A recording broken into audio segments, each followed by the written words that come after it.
Hi అండి, నమస్తే. Welcome back to Suma gallery. ఈ రోజు వీడియోలో కొయ్యంగిలిగురు ఎలా తయారు చేయాలో చూపించబోతున్నాను. సింపుల్ వేలో ఎలా తయారు చేయాలో చూపిస్తాను. ఎవరైనా సరే చాలా ఈజీగా చేసేయచ్చు. ఎంతో రుచికరమైన కొయ్యంగిలిగురు ఆ తయారీ విధానం చూసేద్దాం. దీనికోసం ముందుగా 1 kg చేప ముక్కల్ని తీసుకుందాం. వీటిని వాటర్లో వేసుకుని శుభ్రంగా కడుక్కోండి. ఇప్పుడు 1/2 స్పూన్ పసుపు, 2 స్పూన్స్ కారం. ఫ్రెండ్స్, ఇక్కడ మీకు తినే స్పైసీని బట్టి కారం తీసుకోండి. అంటే కారం ఎక్కువగా కావాలంటే ఇంకొంచెం కారం అయినా తీసుకోవచ్చు. అలానే ముక్కలకు సరిపడే సాల్ట్ మాత్రమే తీసుకోండి, లేదంటే ముక్కలు ఉప్పగా ఉంటాయి. 2 స్పూన్స్ అల్లం వెల్లుల్లి పేస్ట్ వేసుకుని ఈ ఇంగ్రీడియంట్స్ అన్నీ చేప ముక్కలకు బాగా పట్టించండి. ఇలా పట్టించడం వల్ల చేప చాలా టేస్టీగా ఉంటుంది. ఇలా మ్యాగ్నేట్ చేసుకుని పక్కన పెట్టుకోండి. ఇప్పుడు కర్రీకి కావలసిన ఇంగ్రీడియంట్స్ తీసుకుందాం. 2 లేదా 3 పెద్ద సైజు ఆనియన్స్ తీసుకోండి. ఒక 7 పచ్చిమిర్చి తీసుకోండి. ఫిష్ కర్రీకి పచ్చిమిర్చి ఎక్కువ ఉంటేనే కర్రీ టేస్టీగా ఉంటుంది. ఇప్పుడు మసాలా దినుసులు తీసుకుందాం. 1 స్పూన్ జీలకర్ర, 2 లాం మొగ్గలు, 1 యాలక్కాయి, 2 స్పూన్స్ ధనియాలు. వీటిని మిక్సీ గిన్నెలోకి తీసుకుని మెత్తని పొడిగా మిక్స్ చేయండి. మసాలా దినుసులు మిక్స్ అయిన తర్వాత ఆనియన్స్ కూడా మిక్సీ గిన్నెలో తీసుకుని మిక్స్ చేయండి.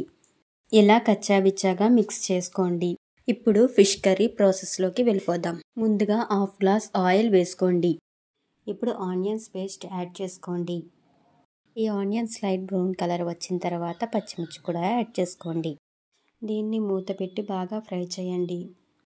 ఈ ఆనియన్స్ ఎంత ఫ్రై చేస్తే కర్రీ అంత టేస్టీగా ఉంటుంది. ఫిష్ కర్రీ టేస్ట్ అంతా ఇక్కడే వస్తుంది.